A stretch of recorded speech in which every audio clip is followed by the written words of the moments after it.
Hello, my name is George Kovalevsky, and Emelia. Yeah, hi, I'm Emelia Bachman.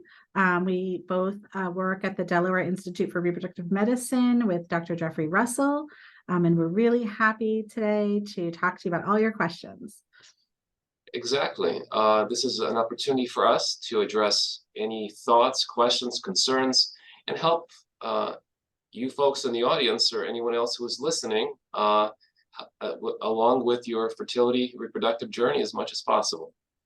We already have a bunch of questions that have been sent in, so we can start with those, and then we'll happily take questions throughout the next 45 minutes or so and try to get to as many as possible. Yeah, so just feel free to type questions in the chat box and let us know, and we'll try to get to them when we can. If we don't get to everything, we're so sorry. We can have someone contact you separately if you would like, or I'm sure we'll be having another one in the future too. Okay. Well, let's hit the questions then. The first couple have to do about timing of things. So first question about how quickly an evaluation and treatment can proceed. First of all, it's important to point out that the speed of the process is very much driven by you, the patient. You can speed up things or slow down things. So we try to adapt to your preferences, your goals, your needs. If we're moving at the fastest clip, we can get everything done in terms of a workup within one cycle, 1 month. So as a new patient comes to my practice, the first thing we do is chat, and I get lots of information, and then we set up a plan. Do we need to do testing? Are we starting from the beginning? Do we need to bring in data, test results from other things that have been done before? All that can be done over the next several weeks. And at the end of that workup period, usually we will meet again to go over those results and establish the treatment plan. And so you can be starting from the first date that you meet me to the starting the treatment can happen within a couple of weeks to a month. That would be a normal process. And then depending on what the treatment is, of course, will determine how fast that will proceed. So that would be the basic timing for workup. Another question is doing IUIs and then IVF, how long does that take? Well, it depends, again, very much on the individual case and how aggressive we need to be or want to be. An average patient who starts with diagnosis of, say, garden variety unexplained infertility may start with 3 cycles of IUI. If not successful, then move on to IVF. So that would be 3 months usually from starting treatment to moving on to IVF. But again, it's just very variable, very individual, depending on the patient's preferences and the given situation. Amelia, you want to take the next couple? Actually, I want to add to that too. Remember that, all of us here, we're here to help you, and we want to give you the best chance possible to have the family you want to have. And I say this to my patient, I say this to a lot of my patients, so they probably think, I am repeating myself, but I mean this, and I know Dr. Kovalevsky does, I know Dr. Russell does. We will always be honest with you about what we think would be the best option. Sometimes there are multiple options that are reasonable for you. And we also need to find out from you how you feel about that. So it's really important to get the medical facts of your situation to understand what is going on, to then talk to you about those so you understand your results. And then we talk to you about all the possible options for a treatment plan. And again, it is really important that you tell us how you're feeling, what are the goals of your family, how comfortable you feel, how aggressive or not aggressive you want to be, and we can make that right timeline for you too. So just like Dr. Kovalevsky said, really it can be driven by you, and we can come up with a plan that works the best. Again, with IUI and IVF, just like Dr. Kovalevsky said, we want to figure out what is the diagnosis, what is the best treatment, and then how will it best help you. So sometimes both are an option. Sometimes one is definitely better than the other in a certain situation. So we are here to talk you through those things. And it's really important for us, and I know I can speak for Dr. K and Dr. Russell, that we want to individualize your care here. Do you want to add anything more to that? Or? No, that's perfect. We're actually in offices very close to each other, but they tell us that the sound is better for separate, but we like to be together. And we've had very good mornings too, with all of our patients. So we had another question about egg freezing. So someone asked, how many cycles would I need to do? I think the question was about 37, but we can talk about different age groups. How is one cycle enough? Again, this goes back to, I'm going to take a step back and say, we know that egg freezing is no longer experimental. We lifted that label in about 2012, 2013. Prior to that time, egg freezing was done mostly for patients with cancer or other medical conditions. But the first successful live birth was in 1986. So it has been around a long time. It just, kind of gained more popularity and traction, and people were doing that more, kind of in the early 2000s.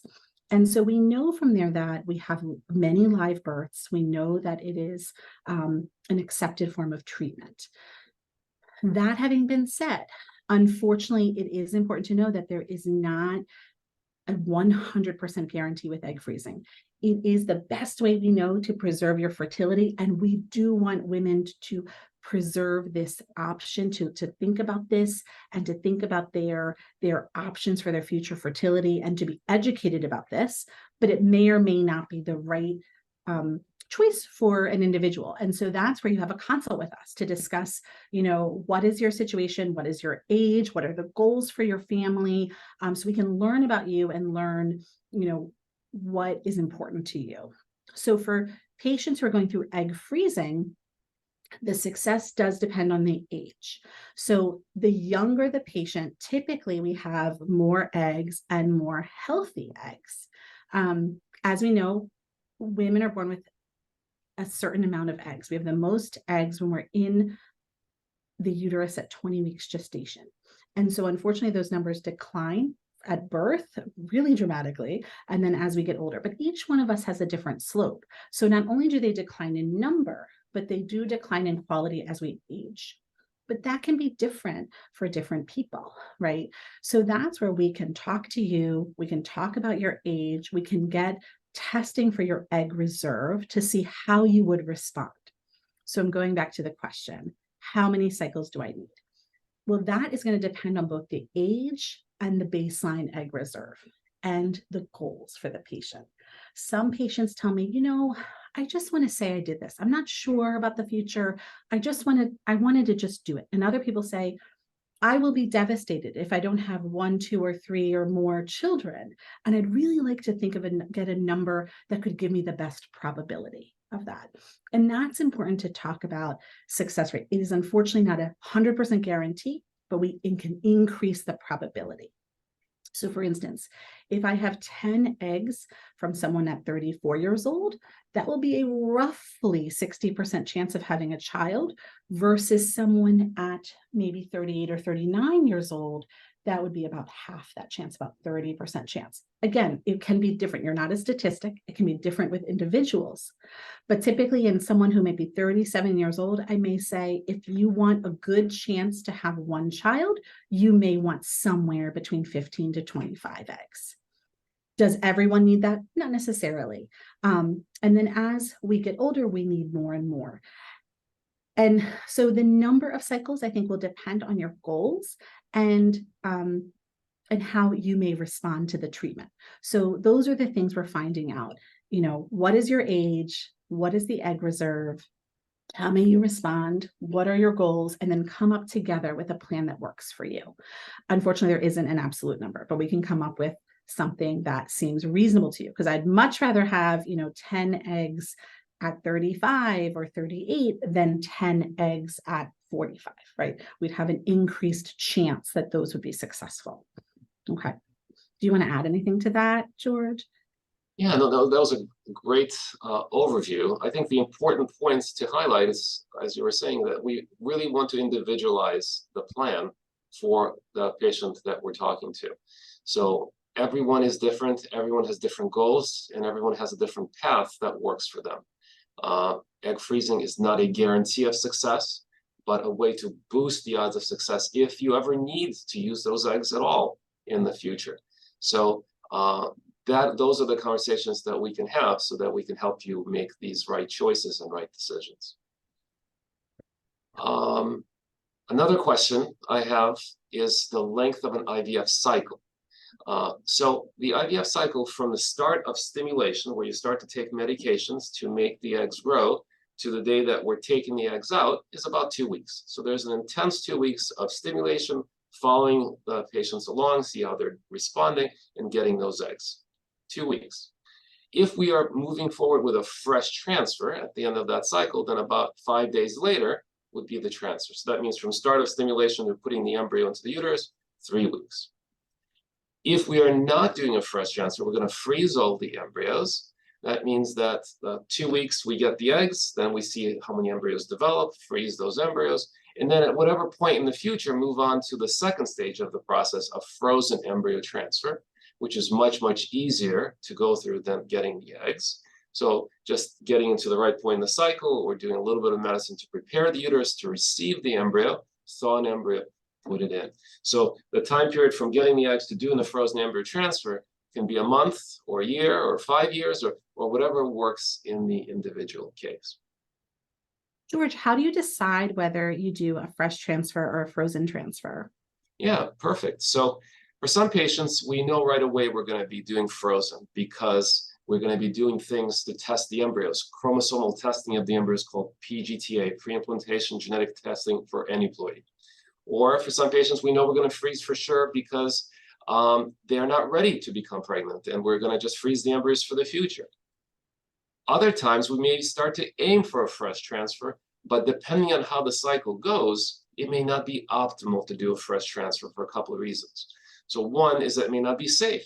Sometimes women over-respond to stimulation and are at risk of getting sick with something called ovarian hyperstimulation syndrome. And so a transfer would not be a good idea for safety. We don't want to get anyone sick. Another reason not to do a fresh transfer would be if something doesn't go well enough in the cycle. We don't want to put in the embryo if everything is not optimal. We won't have a great chance of success.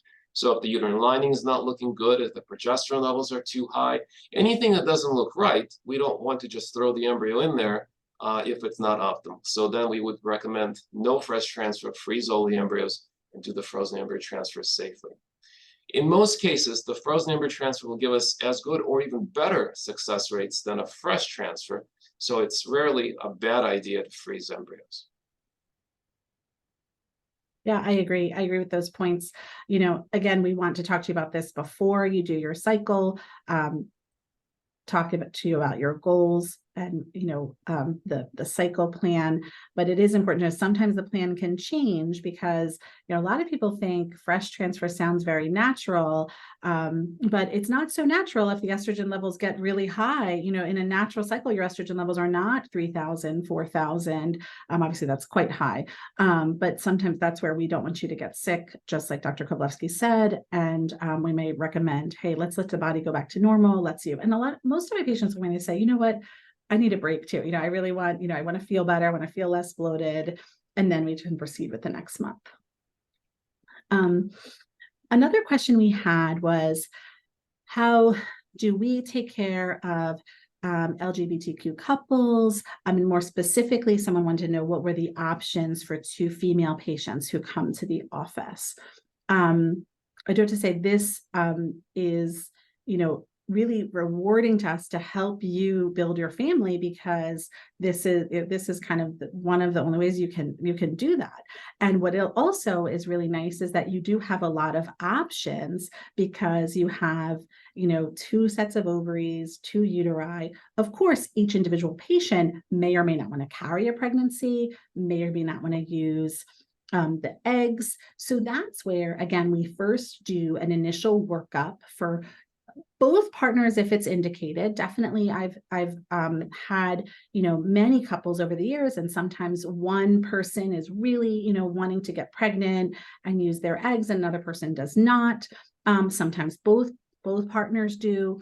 And so that's where, if both partners do, we can do full workup to see, is the uterus normal? Or the tubes open? How is the egg reserve? Of course, getting, you know, initial history, like the ages of both partners, because our success rates, right, are largely based on age.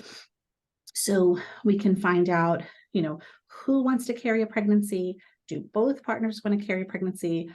or is one or both partner a better candidate for carrying pregnancy? And the same thing with the egg reserve. Who wants to use the eggs? Is it important for both partners to have a biological to use their eggs? Is that not important for one partner? Where is the source of donor sperm coming from? Are we using an anonymous donor? We also have the ability to do known donor here as well. If there is we call it directed donor, actually, where maybe you have a friend or a family member who may want to donate the sperm. There is a process of, talking with a third-party psychologist, having a legal document, and getting the right infectious disease screening. Of course, we can talk to you about that process. There are also many sperm banks that you can use as well, and we have that information to give you. So the first step, what we do is we will evaluate one or both partners and then decide what the best course of treatment is. Again, I talk to patients about what is the dream of your family? How many children would you like to have? Again, who wants to carry the pregnancy? So we can do insemination cycles where we wash the sperm, we get the donor sperm, we can put that into the uterus at the time of ovulation and try that. We can also do what's called a co-maternity cycle, where maybe one partner wants to go through IVF and use their eggs, and the other partner may want to carry the pregnancy. So there are many, many options for our couples. And again, we just have to figure out, what are the medical facts of the situation, what does the testing show, and what are the goals of your family, and what does each person want to do, right? Sometimes we find I've had situations where maybe, one partner might be a much better candidate for IVF, and we talk about those things, but we can always talk to you about those options for you. We do have other options such as using donor eggs, donor embryos, like I said, donor sperm, and also a gestational carrier. Maybe someone doesn't have a uterus, or someone would like to carry the pregnancy, maybe we would be, putting that in another individual to carry the pregnancy, depending on a medical background, or, if someone already had a hysterectomy or something like that. So there are a lot of options that we can use for this.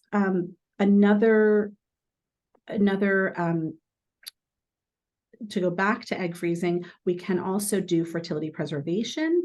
We have, transgender patients who may want to preserve fertility as well. And so that is another option that we have here. Well, that was pretty complete, so I don't think I have anything to add there. So I'll just move on to the next question. Question about the first appointment. A number of patients express that they are very nervous, very anxious when they're coming to meet me for the first time. And that's very understandable, because these are very important points. These are dealing with fertility is some of the most important questions that we have to deal with in life. So it's understandable to be nervous and anxious, and people are nervous for various reasons. They're nervous to find out something bad, that maybe they can't get pregnant, or they're nervous just about the type of questions they're going to be asked, or maybe they're worried, feeling guilty that they did something wrong, and that's why they can't get pregnant. Whatever the reason, it doesn't matter in that respect, because we are expecting you to be nervous. And so my goal in the first visit is simply to collect information first. So I'll be spending a bunch of time asking questions, getting to know you and your individual situation, and then starting to give you some feedback and some information based on the information that you shared.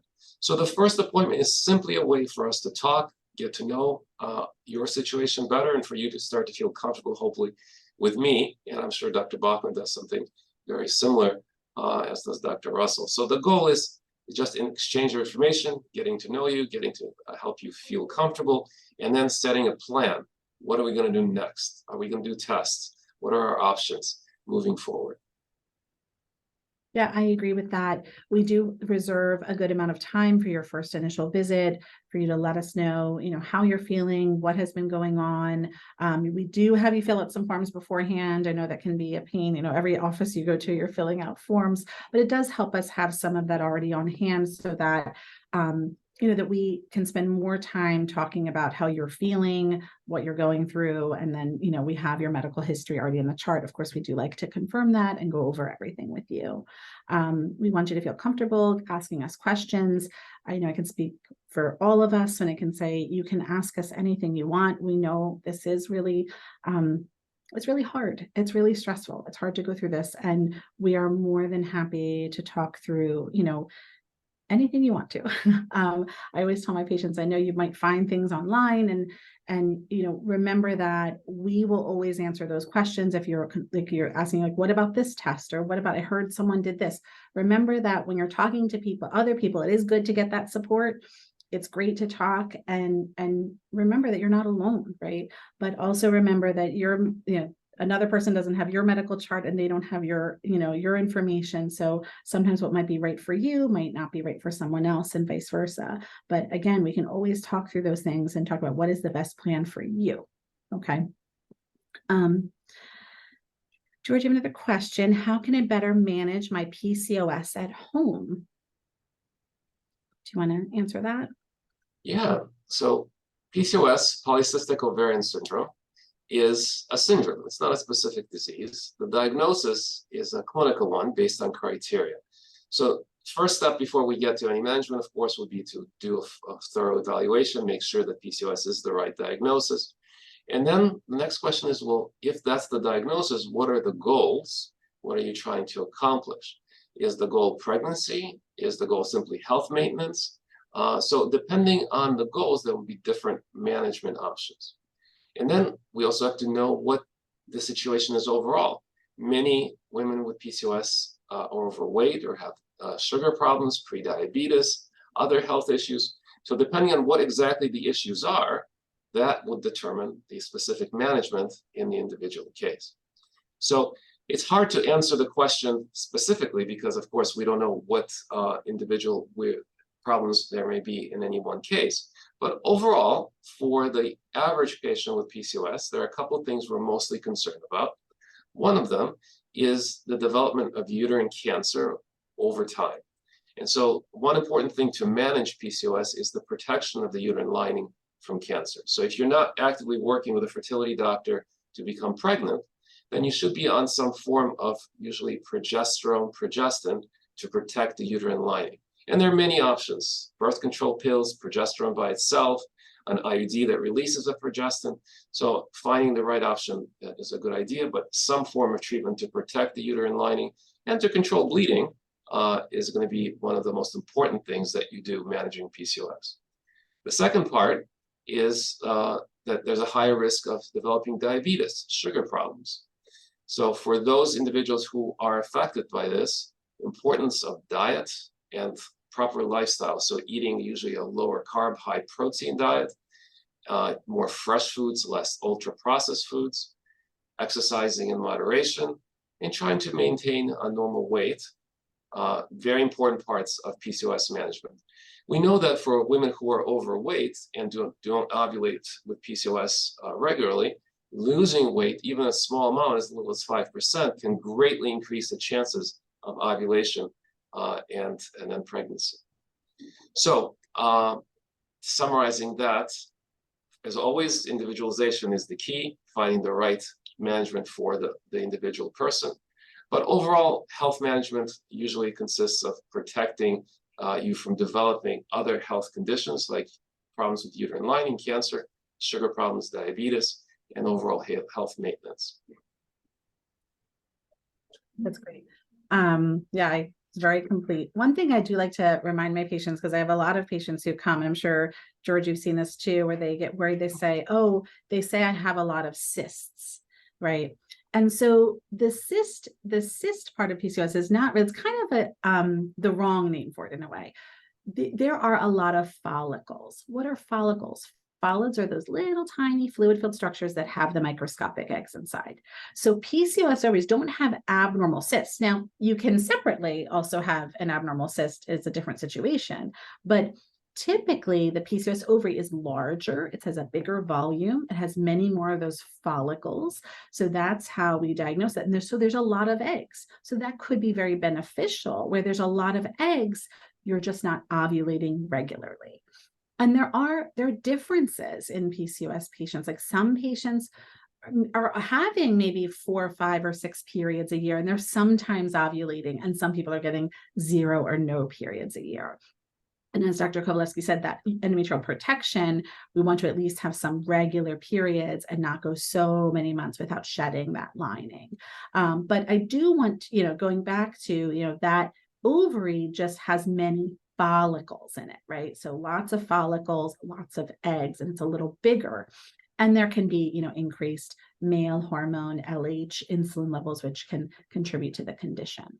So remember, we're diagnosing that with 3 criteria, right? Irregular periods, but less than 8 periods a year. Okay. If your periods are every 30 to 33 days or 34, those actually, that's a normal variation. But when you're skipping, you're going over 45 days consistently, the high male hormone, whether that's in the blood work or what, in your you're saying to us, hey, I'm plucking and shaving a lot. I have a lot of cystic acne and these PCOS looking ovaries, but you only need 2 of those 3 criteria. And of course, prior to that, we're making sure that other hormones are normal, like your thyroid, prolactin, and ruling out a condition called congenital adrenal hyperplasia. So those are things where we can help you diagnose it as well. And I like to just sort of give you that education, because this is something that, we hear a lot at the same time. Now, you can have cysts. What's a cyst? There can be normal cysts in the body, right? You actually make a follicle grow when the cycle is going normally and it ovulates. That's a cyst of ovulation, or a corpus luteum cyst. Those are what we call physiologic. Sometimes they can bleed into themselves. That is called a hemorrhagic cyst. So you're going to have a normal cyst if you have a regular cycle every month, but then there can be other cysts, both either benign or cancerous, which those are different cysts that are in the body. So that's important. That cyst is a really general term. And so we can help you with looking at ultrasounds, having, or even doing an MRI if needed, for something that might look more abnormal to make sure you're safe. But remember, with the PCOS, you have bigger ovaries with a lot of follicles. Okay. Next question also addresses PCOS. So the question is from, looks like 2 women. One is 35 with PCOS, another one's 39 in good health. And the question is, what's the approach for getting tested, using eggs, etc.? So based on just that very little information, there are a couple things that we can comment on right away. So 35, 39, age is very important. Age is important for fertility, as we were talking about earlier, because as Dr. Bachman pointed out at the beginning, is that every woman's born with all the eggs she's ever going to get. And as she goes through her life, she's using up those eggs until menopause, when the eggs are all gone. So as a woman gets in her late 30s, we know that the ovarian reserve, how many eggs are left, is rapidly diminishing. And we also know that the quality of those eggs is going down, because with age, the eggs that are left have a higher chance of being chromosomally abnormal, leading to lower pregnancy rates, higher miscarriage rates, higher risk of Down syndrome, those types of problems. So time is precious, and therefore the first thing I would observe with a 35 and a 39-year-old is that don't waste time, come on in so that we can start helping you move forward with your fertility goals as soon as possible. Okay. Second, the diagnosis of PCOS. So we already talked about how PCOS can impact health overall, and PCOS is a major cause of infertility, because with this hormonal imbalance, many women will not ovulate regularly, if at all. And so we need to manage the PCOS to help achieve pregnancy. Again, depending on the situation and what kind of plan we're going to come up with, if the plan is simply for the 35-year-old with PCOS to become pregnant with donor sperm, then we can use medications such as letrozole, for example, to help her ovulate, so that when the egg is coming out, we can put the donor sperm into the uterus at the right time to help provide a good chance for pregnancy. But as Dr. Bachman talked about earlier, there are many other options that we can consider. So many options depending on the situation at hand. There's a really good question about having several miscarriages and recurrent miscarriage, what testing do we recommend? First, I want to say I'm so sorry that you've gone through this. It is so hard, and our hearts go out to you. It's not an easy thing to go through, and people who haven't gone through it, they don't understand. And we do want to see you. We want to see you after, if you've had 2 or more miscarriages, we do recommend an evaluation. In the old days, they used to wait till 3. And for many years, we do not recommend this. We recommend a full evaluation after 2. And certainly, even if you've had 1 and you're upset and you want to at least talk to someone about it, we may not recommend the full panel of testing, as it may not be covered, but there are some things we can do to help you as well.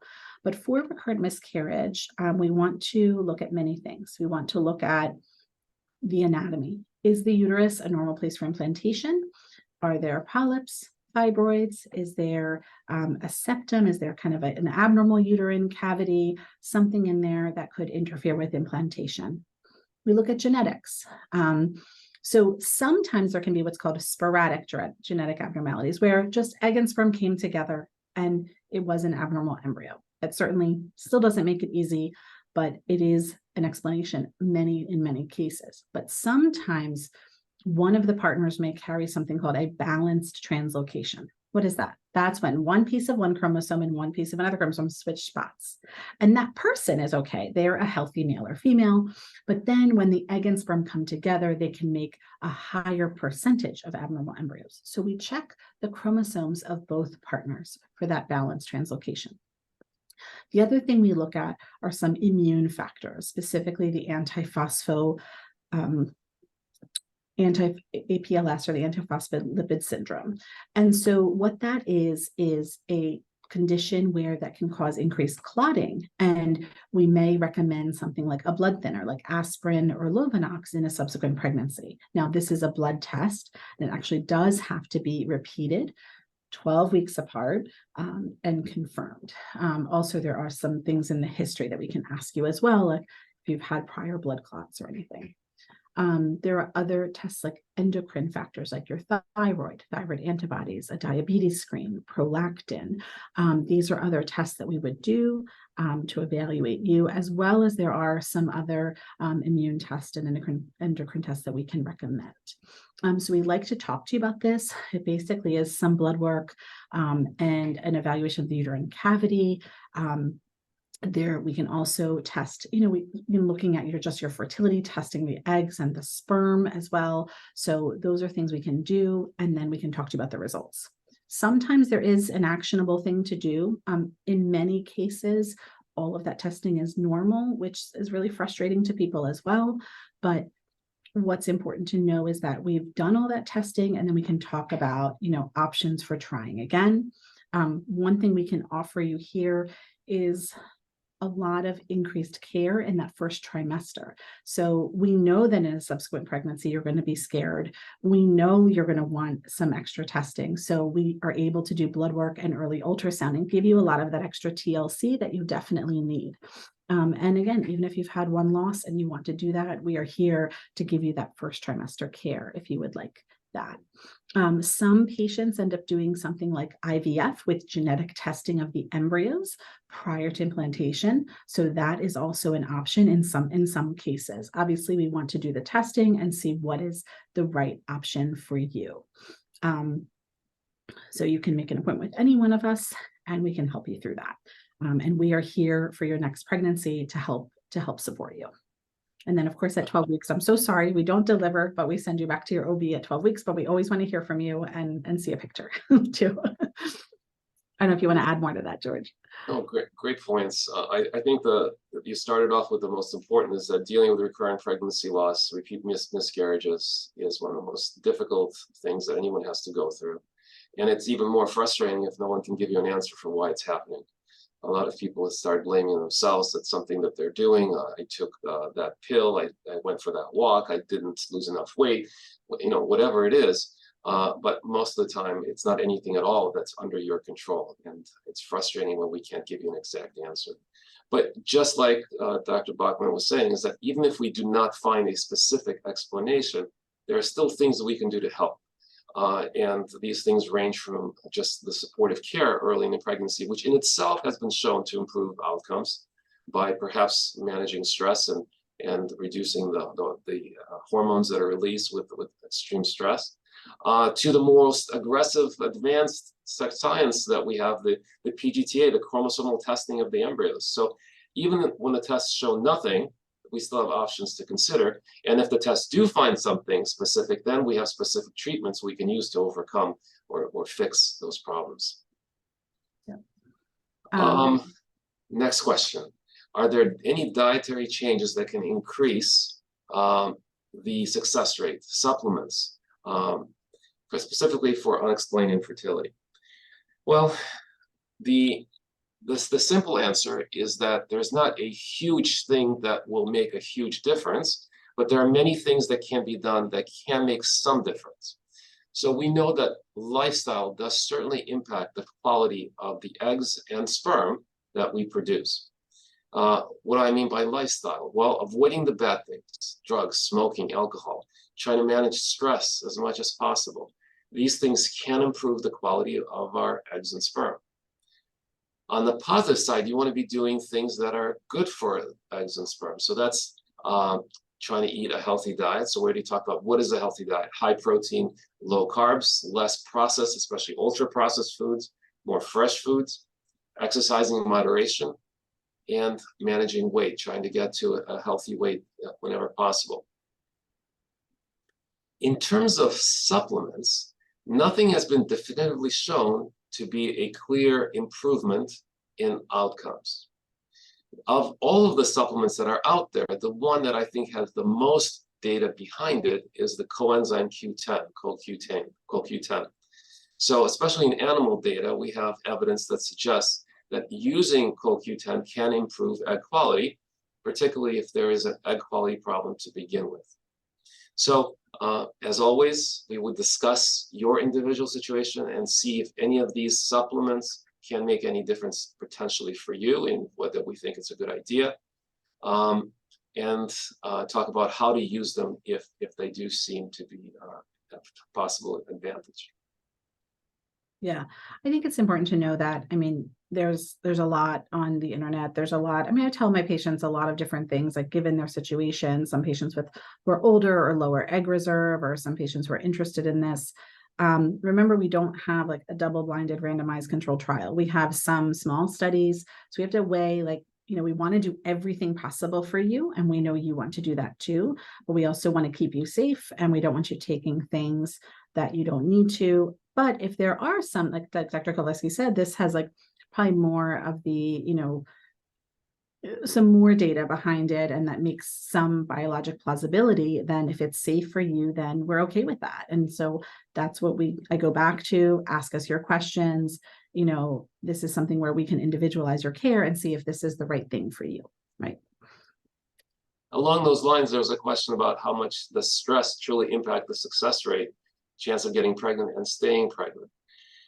In some cases, there's clear relationship. So we know that significant stress, huge life-altering stress, losing a loved one, going through a separation of a relationship, really big stressful things, changes in life, have been shown to impact particularly ovulation and therefore ability to conceive.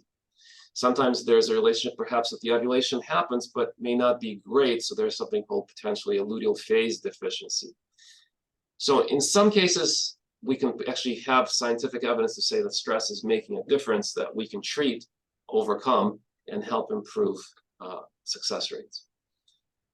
Majority of the cases, we don't see a specific relationship that we can point to, but there are studies to show that in individuals who are under heavy stress through work or just dealing with infertility, who have mood disorders, that if we address those issues, help them cope with the stress, help them treat the mood disorders, we do see better outcomes with their fertility treatments like IVF.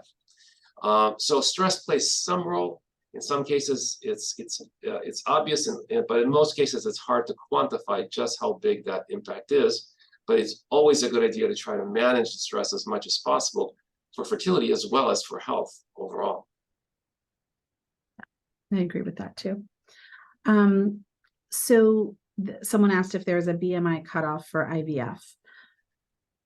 We want you to be as healthy as possible. We don't have a specific hard cutoff for IVF. Certainly, we do not want someone to go to sleep in an office under anesthesia when it is unsafe for them. So BMIs of 50 and above, I think it's better for the success of the cycle and the safety of going to sleep in an office with IVF. And again, like just the response to the medications, it'd be really helpful to lose some weight. We have a nutritionist who works with us. We also have some other programs that we do refer patients to. And again, we just want you to be the healthiest you can be.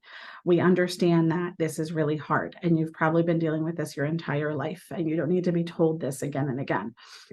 So we do, help patients if we're able to, there's a lot of things that to be considered, but if they are a good candidate for IVF and they can, have a sedation in the office and we're able to get to the ovaries easily, then we will do the IVF cycle. Sometimes in some situations, someone's lost a lot of weight, they've gotten to a certain point and that's where they are, and if we can get to the ovaries, then we will help you. Okay. So don't feel that you can't make a consult with us. We will talk to you. We will help you do testing. We will take care of you. But we do want to make sure that you are safe individually, right? So that is not an exact, we know that BMI isn't the most perfect indicator. We have to use something and we have to keep you safe, but remember that we're going to individualize this for you too. Okay.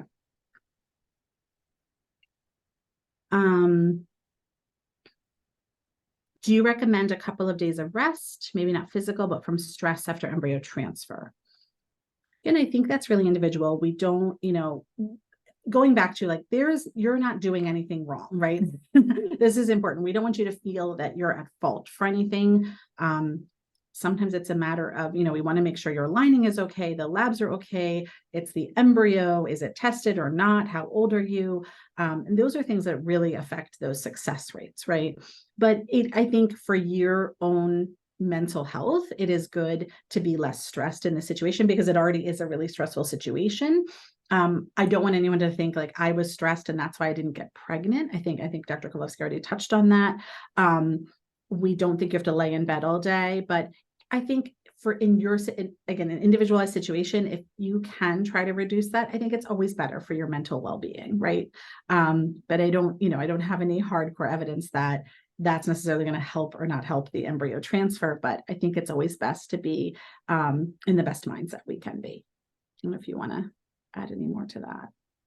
Yeah, we in the old days, by old days I mean like a few years ago, we used to talk about how it's important to do nothing after a transfer. We would have sometimes patients on bed rest, and the more recent data that's been coming in shows that that's not necessary at all. So we know that women can maintain normal lifestyles, exercising if they normally exercise, maintaining normal activities without any harm on their success rates. No, it's not a time to be pushing yourself and training for a marathon, but certainly maintaining normal activity seems to be safe for pretty much the majority. There's one other question about a supplement called Vitex that I wanted to just quickly touch on. Overall, we talked about positive supplements and do we know that anything can help? And what we were saying is that there's no conclusive evidence that any supplements out there make any significant difference in terms of outcomes. But we also have to be careful about the harmful things. So when you're taking a prescription medication, you know that medication has been manufactured in a facility that's been inspected by the government, the FDA. And the FDA has signed off saying that it's a safe and healthy factory manufacturing process, and what it says on the label is what you're getting. When you're taking a supplement that's not prescribed, it's being manufactured by a factory that has not been inspected by anyone, particularly not by the government. So you don't know what you're really taking. What it says on the label may be what's in the pill or maybe not. It may have other things that you don't want. Often there are contaminants, metals, lead, mercury, etc. So overall, I'm always very wary of taking any supplements that don't have any clear benefits, proven benefits, and have potential risks because we don't know the safety of the supplement as well as the impurities that are present. If you ever do end up taking a supplement, I always recommend that you pick one from a reputable source, a reputable brand, particularly one that had a third-party inspection from another company that came in and verified the manufacturing process. So it'll have a stamp like USP saying some other company came in and testifying to the purity and quality of the product. But overall, Vitex in itself is a plant supplement that has potential benefits as a hormonal type supplement, but it's not clear if it has any benefit for fertility. It has potential risks, and I would definitely not be using it in pregnancy or while breastfeeding, potentially because of those risks. Yeah, I think also some other patients use it for like PMS symptoms, some menopausal symptoms, things like that. In that situation where they're not trying to get pregnant, that's fine. If it makes you feel better, great. Again, like Dr. K said, like just get something reputable. As far as we don't really know a clear benefit on fertility, and we don't want you taking while pregnant. Okay. Well, I think we've wrapped up our session for the hour. We are both, I think, going to be seeing some patients in a little bit, which is really, rewarding for us. We thank you for joining us, for taking your time. We are very happy to see you. If you would like, you can make an appointment. You can look at our website, call our office. We are all happy to take care of you and have a consult. So, feel free to make an appointment if that's something that you'd like to do. Okay. And thanks for taking your time with us today. Thank you for your attention. I very much enjoy doing these sessions because it gives us opportunity to quickly at least help point you hopefully in the right direction. But in the end, very important that if you have real issues, real questions, you should be coming in for us to do a much more thorough evaluation and provide you with the best care possible moving forward. So good luck in your reproductive journey. And we look forward to seeing you. Have a great day. Have a great weekend. Thanks so much. Bye-bye. Bye.